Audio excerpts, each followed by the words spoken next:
Okay. Good afternoon, my dear students. Welcome once again to the orientation program of our university, that is Prarambha. And again, I'd like to request all the students to kindly mute your audios and videos during the session. And in case of any queries, any questions, you can write in the chat box. And at the end of the session, we'll discuss all those questions.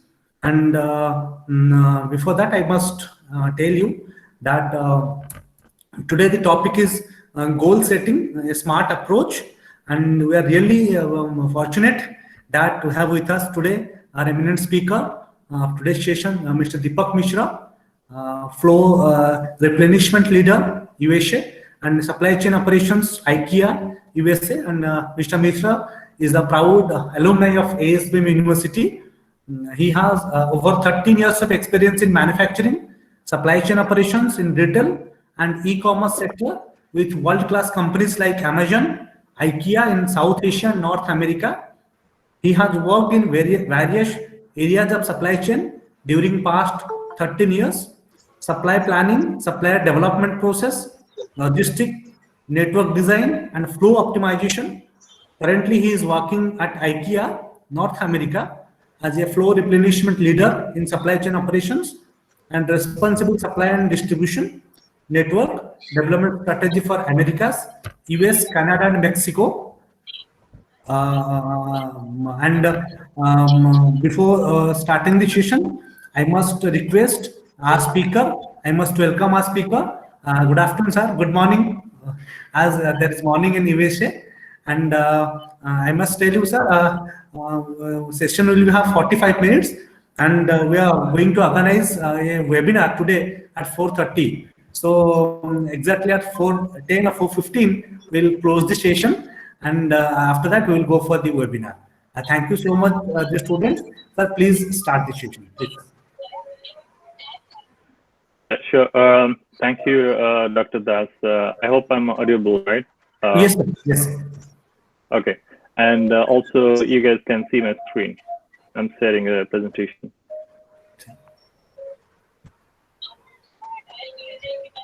Can you just check that? Yes, the presentation is visible. Okay, awesome. Good. So thank you again, Dr. Das. And it's always a privilege to be connected with ASBM and young minds. Thanks for having me today.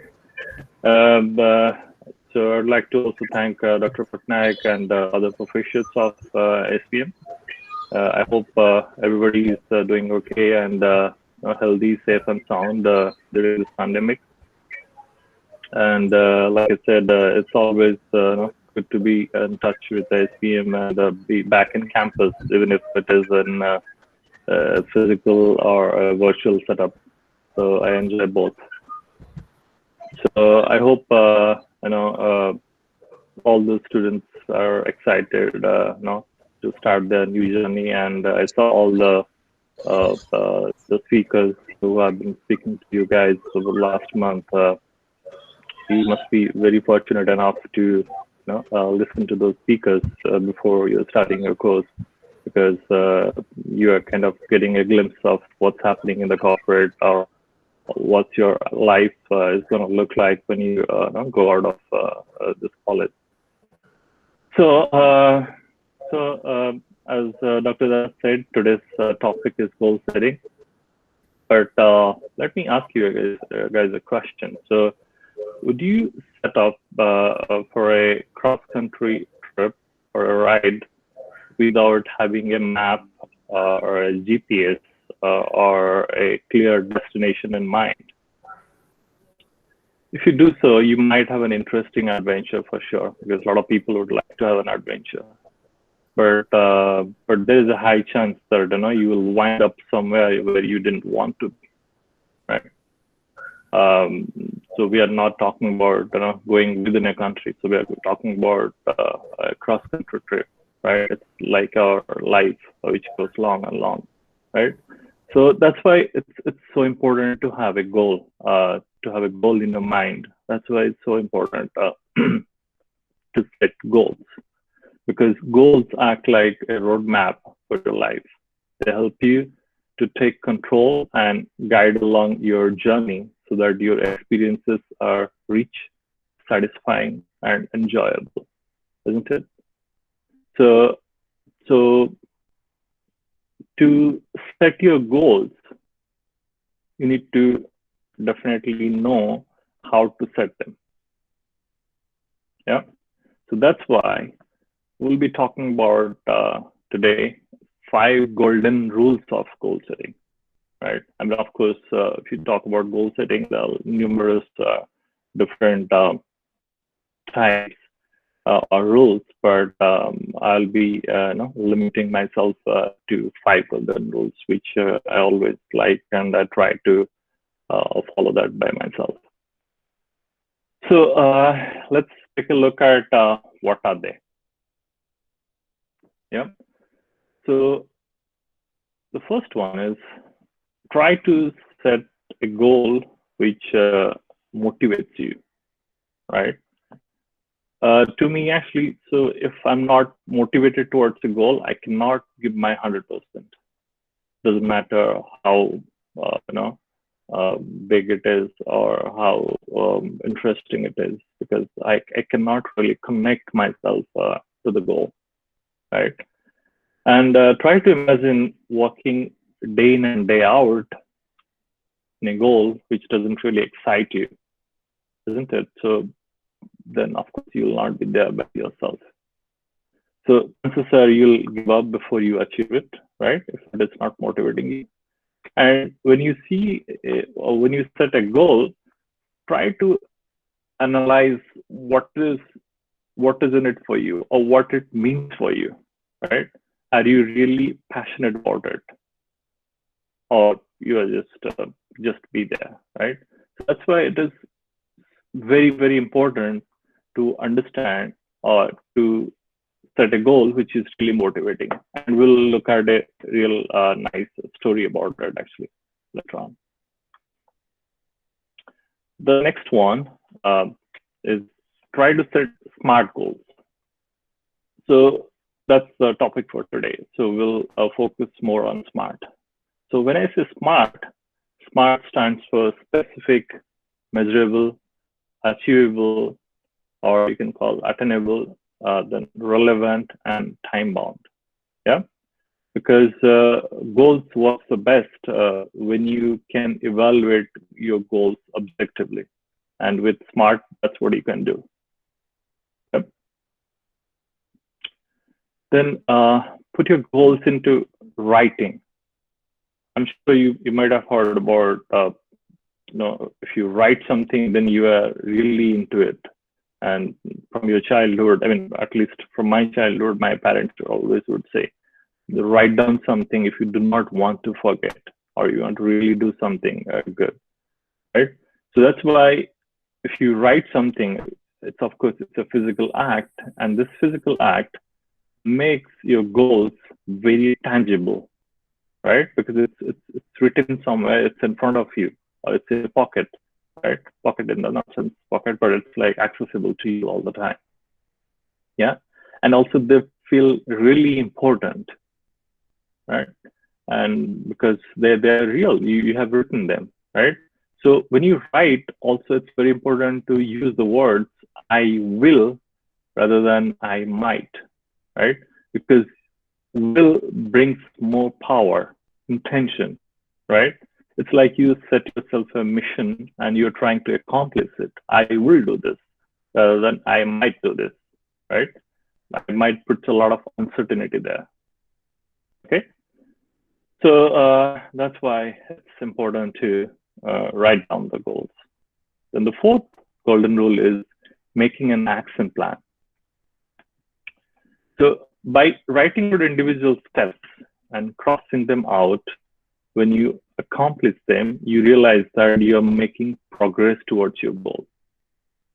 So making an action plan basically helps you or act as a tool to achieve the goals, achieve the small steps you have defined in your goal, right? So if your goal is big, make small action plans and strike it out when you achieve them. Like it's basically like similar to eating an elephant, if you have heard about this theory. So you cannot eat a big elephant, right? You have to chop them into pieces and eat the pieces. It's similar to this. If you have big goals, make small action plans and write it down and try to achieve them. And this is especially important when your goal is big. Yep. Then fifth golden rule, very simple, stick with it. I mean, it might sound silly, but a lot of us, actually even me also, I forget a lot of times if I don't write. Of course, it's connected with your point 3. When you write, you'll stick it. But sometimes, even after writing, we kind of get derailed or get demotivated by the surroundings, and we kind of give up, right? So goal setting is an activity. Of course, it's not a means to an end, right? So it'll take some time, right? So set reminders to keep yourself on track and stick with it. Yeah. So these are the 5 golden rules which we are going to talk about during this next 30 minutes or so. So before jumping, like I have one story for each of these points. I don't want to go into too much of theory. Of course, I would love to have an interaction, because after each statement, I love to hear the reflection from you guys. And it would have been more interesting if it would be a conversation, but unfortunately we cannot do that. But if you have any questions, just write it them, and at the end I'll try to finish up a little early, then we can read them and we can have a conversation. Yep. So let's talk about the first point. Let's look at the story for setting motivating goals. So here is a story. Company called Nuna. So Nuna is a healthcare database company based out of California,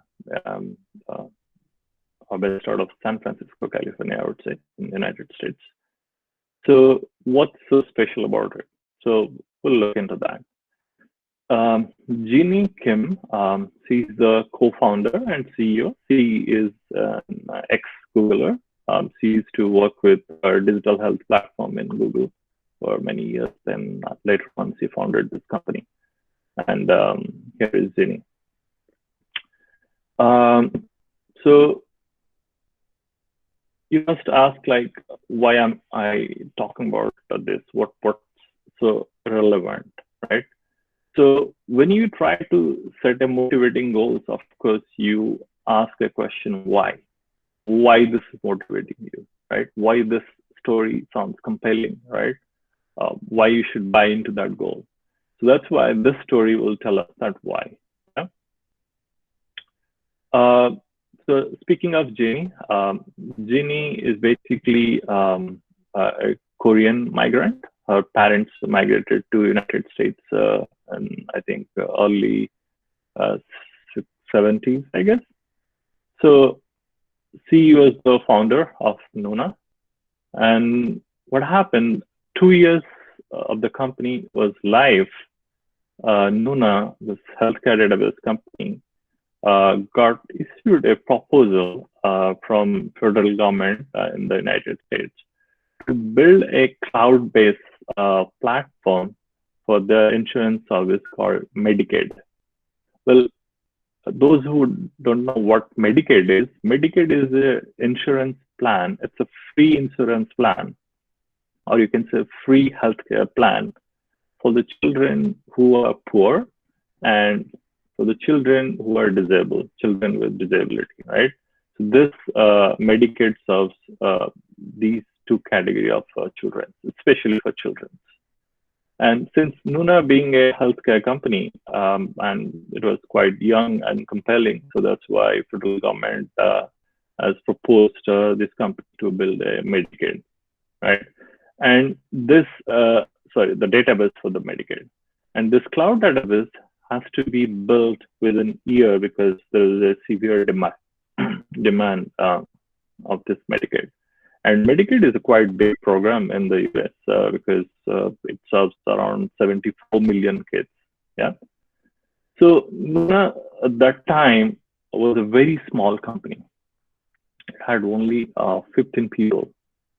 And to build a Medicaid for build a database for Medicaid for 74 million children, it's really a big task. And honestly, since this is a government project, so you will make hardly any money, or the profit margin is very, very low. Yeah. So so for Ginny, that was a bet your company movement like situation. Yeah. And Ginny saw that and she grabbed that opportunity. She did not flinch. Yeah. She jumped on that opportunity. So now the question is why? Why she took that? Well, it's a personal why. Here it is. So Ginny's younger brother, basically, Gimon, is an autistic child.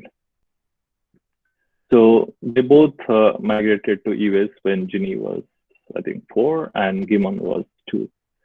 So when Ginny was 8 years old, she traveled to Disneyland in Florida with her parents, and her brother Gimon had a fast seizure in the Disneyland. She fell in the ground. So he fell in the ground, and Ginny's parents basically were Korean immigrants at times, speaking little English, and Ginny was looking for support. And finally, she got some support. But that particular moment defined her mission, her goal. And that mission or goal became this company, Nuna. Nuna stands for, it's a Korean name. It stands for older sister. So she has formed this company because she had a personal goal, right? So this story is actually very, it sounds very compelling to me, heart touching, because you have the personal mission or a personal goal, and you transform that goal to a company. I mean, then in that particular case, I mean, you'll be definitely 100% motivated. Yeah. So what we find, like, to summarize this point, to set motivating goals. So somebody needs to be really passionate about doing something. Just don't do for the sake of doing, right? When I say passionate, how passionate, right? So if your heart doesn't find a perfect rhyme with your head, then your passion means nothing, right? So if you're really passionate, then your heart and mind, they should be in synchronized. Yep. So that's all about Nuna. So moving on, another small story of Ingvar Kamprad. If you know, he is the founder of IKEA, the company I work for. You can see this guy, the little guy sitting on this card. He's Ingvar Kamprad when he was 6 years old. He was born in a small village near Almult, where our headquarters is, and he was very poor. Yeah. So then, from his childhood, he kind of felt the need of money and the need of financial support. And when he was 6, he started selling matchboxes. So he kind of had a business mindset from then, because he was trying to understand how he can help himself and his family from this poverty. So he started selling matchboxes at 6. Then when he was 7, he started selling 7 or 8. I think he started selling some decoration items for Christmas. And later on, he moved to milk business. And when he was 17, he finally formed this company called IKEA, where I work for. So it's basically he's childhood poverty kind of urged him to do something, and he set a mission for IKEA that we will make quality home furnishing goods with a lower price, because he wanted to serve the many, not middle or upper class. Yeah, because he coming from a poor background, he understands what it means to have access to a lot of goods with little to no income, and that's what IKEA is standing for. So if you go to an IKEA store, you'll find the price of the items are not really that expensive. I would say it's kind of almost cheap compared to the competitors. And we working in supply chain, we have a lot of responsibility for that, because we need to make sure our cost really remains very low so that we can reach to many of these our customers. Yep. So those are two stories which sound which tells about why you should have a motivating goals and what is the need behind it. Moving along to SMART goals. So, like I said, SMART stands for specific, measurable, attainable, relevant, time-bound, right? It's simple. So when you are writing a goal, you should be able to, it has to be very objective, right? And you need to carefully evaluate, is it really specific? Is it really measurable? Is it really attainable, relevant, and time-bound? So to know this, how will you know that your goal is SMART? Basically, while you're setting a goal, you need to ask these questions. To be specific, what exactly you want or you want to do very precisely. Yeah. To make it measurable, you need to ask this question: how will you know that you are making progress? Because if you cannot measure your goal, then probably you don't know whether you are moving towards the goal or you're like stuck. Yeah. Then to measure if it is attainable or not, you need to understand, is it within your capability to accomplish it?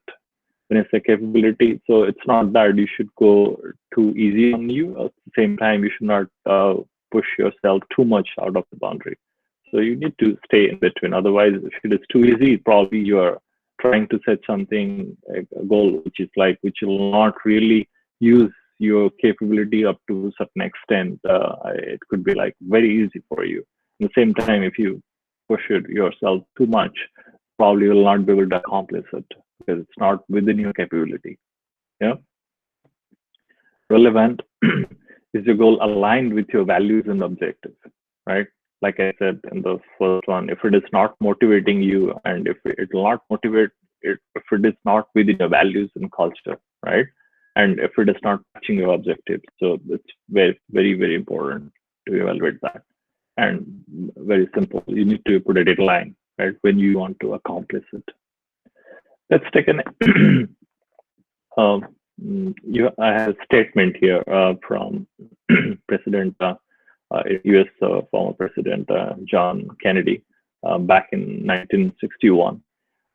He made this statement to Congress. So he said, "I believe this nation should commit itself to achieving the goal before this decade is out of landing a man on the moon and returning him safely to Earth." So he gave this goal to NASA basically, but he was addressing to Congress. So I mean, let's look at the SMART element here. So is it really specific? Yes, because he's saying that landing a man on the moon and returning him safely to Earth, right? Because he's very precise what exactly he wants. Is it measurable? Of course, because we can measure like the progress of the mission, and we can measure until we return the man safely to Earth, right? Until that the goal doesn't end. So this is measurable for sure. This is attainable, of course, based on looking at 1961 and where US positioned himself itself. It was difficult, but still it was attainable. That's why, being a president, he made this statement. Relevant, very relevant at that point of time, because everybody was kind of preparing, like Russia. So a lot of people were preparing to going moon, and that's why it was very relevant for US to take that bold step at that point of time. Time bound, yes, he said before this decade is out, and that's what they did exactly in 1969. And you can say that, oh, it's very wide open. I mean, considering such a big goal, a decade is not really that wide open. Yeah. So this is just a statement I wanted to put on this context to evaluate the SMART element. Some more examples. If you look at another example, will reduce the amount of time to take inventory from 6 hours to 3 hours by end of this month. SMART? Probably yes. Let's look at specific. Yes, because we will reduce the amount of time to take the inventory. Measurable? Yes. We can, from 6 hours to 3 hours. Attainable? Of course, being a supply chain guy, I can say it is attainable. Relevant? Yes, it is. Time bound? Yes, because we are talking about doing it by end of this month. Yeah. So there's another example. So when you write your goals, so try to evaluate this SMART element. Yep. Moving on, put your goals into writing. So let's take one example, why it is so important. So back in 1979, a study was conducted at Harvard. It was conducted by a researcher called Mark McCormick. He asked this question to batch of 1979. He asked this question: have you set clear written goals for your future and made plans to accomplish them? So what answer he got? Got this answer.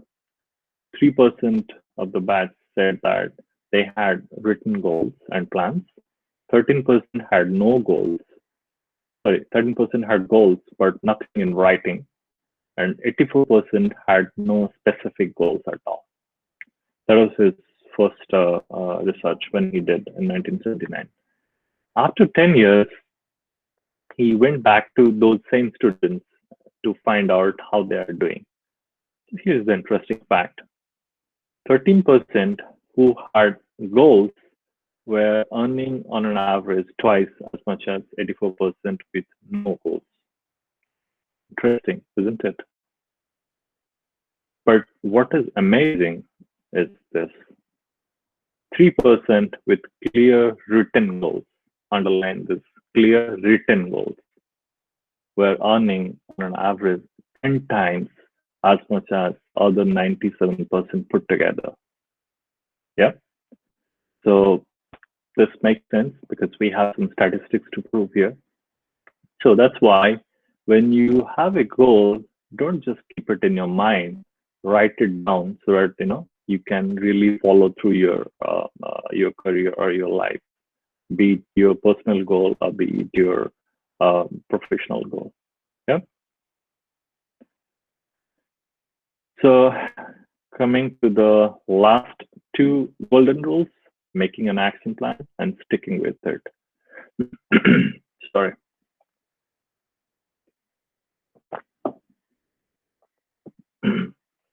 So we already discussed why it is important to make an action plan, and each of your actions should be tied to an objective and key result, right? So then you know that what you're trying to accomplish through an action plan, and you can measure it through key results. So let's look at another story. In 2008, a Googler has taken up a goal to build the next generation client platform for the future of web applications in 3 years, or in 3 years. Well, just to simplify it, to build the next generation browser, which is Google Chrome, right? And from Chrome, you must know who's that person. It's none other than our dear Sundar Pichai, who is the CEO of Google and its parent company, Alphabet. So he took this goal in 2008. So then how to measure that? He decided to look at the number of users for this new browser per year. Yeah, that's his key result that he wanted to measure. So let's take a look at what happened. He had this 3 years goal. In 2008, so he had this goal of reaching to 20 million users. What happened? Didn't go through. So he had like less than 10 million users. Well, he was kind of disappointed, but he didn't give up. What happened next year? He more than doubled the goal from 20 million to 50 million, even if he didn't achieve it at first year. This is the result. What happened? So he achieved 37 million users. So again, failed the goal in the second year. So in the third year, he set himself the goal of 100 million users. And he launched an aggressive marketing campaign. He increased broader distribution and improved his technology, right? Because he could figure out what went wrong in 2008 and 9, so he could not achieve this. Boom, what do you see? So he achieved 111 million users, right? So here is why I like this story, not because of too much of an unhappy ending, because of somebody really carefully chosen his objective and the key results and sticking to it year after year after year, right? So it's very important when you have a goal. It might take some time, right? But you need to stick to it, right? You need to give your 100%, 110% to it. Then definitely you'll achieve that goal. Yeah, interesting, right? Then let's summarize our discussion. We talked about 5 golden rules, which are fundamentals for goal setting. And trust me, if they're in the place, they can take you to the mountain top. Yeah. And I would like to ask a question to you. Do you have the right goal for you? I mean, also, do you even have a goal for you? So when I was your place, but of course, when that time I had some goals in my mind, but nothing written. But just reflect upon this and try to find out, even if you have a goal for you, be it for your career, be it for your life, for anything, right? Try to reflect upon these 5 golden rules, which I discussed. Then write down your values, objectives, and key results, and let them guide you to decide your goal. I would say, do it today. I want you to think it for a moment and do it today. So maybe next time when I come to visit you guys, probably I would like to listen from each of you that what kind of goals you have set and what are you doing to achieve it. Yeah. So with that, I end my presentation, and I thank you for listening to me patiently. And I'll be here if you guys have any questions. Yeah, thank you so much, sir. Any questions from our students? Any questions? There is no question in the chat box. No issues. You can directly ask the question to sir. Sir is here. Any questions from our participants, from our students?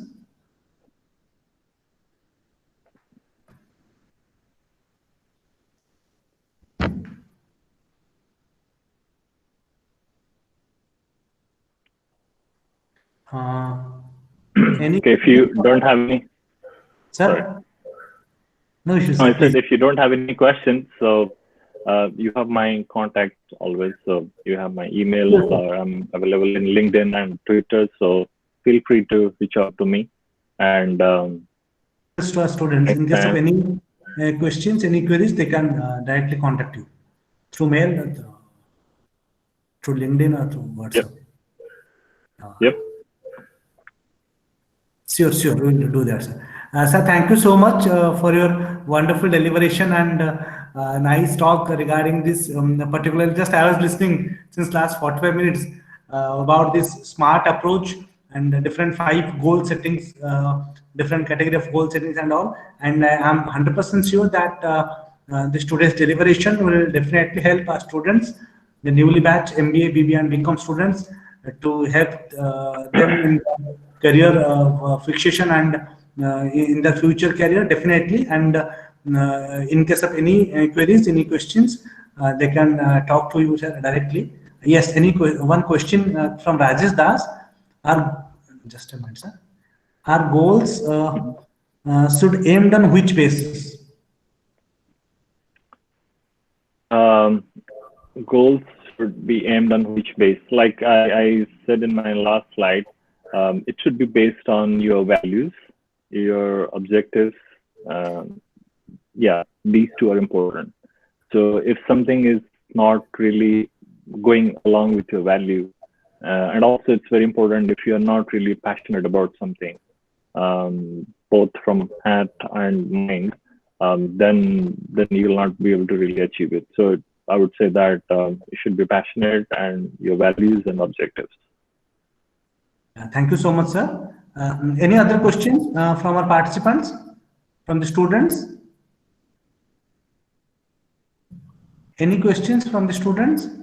Or else we'll stop here, as we are going to organize a webinar at 4:30. So right now we'll start the open the link for the participants to join. And thank you so much for this wonderful derivation. Thank you very much from our family, from our ASBM family. Thank you so much, sir. Thank you all the participants for a pleasant learning. Thanks a lot. Have a good day. Yep. Thank you. I wish all of you best of luck and enjoy your rest of the day. Thank you so much, sir. Thank you, sir.